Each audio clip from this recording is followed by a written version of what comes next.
आज आपण आहोत मराठीतल्या फॉरेस्ट काउंटी या प्रशस्त सोसायटीच्या बाहेर.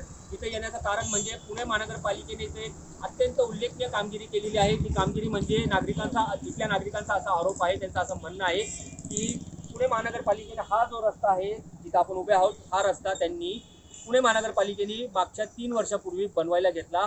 मात्र रस्त्याची सध्याचं स्टेटस आहे वर्क इन प्रोग्रेस. इथल्या नागरिकांचा अजून एक आरोप असा आहे की इथं संध्याकाळच्या वेळेस स्ट्रीट लाईट सुद्धा नसतात, ज्याच्यामुळं इथं सगळीकडं अंधार हा पसरलेला असतो, ज्याच्यामुळं इथं दुचाकी 4 चाकींचे प्रत्येक महिन्याला वारंवार अपघात होत असतात.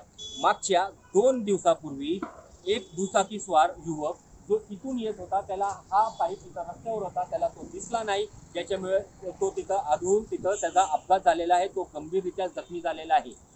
महानगरपालिकेने इथं रस्त्याच्या कामाचे इथं रिफ्लेक्टर्स म्हणा, स्टॉप सायनेज म्हणा, काहीही बसवलेलं नाहीये.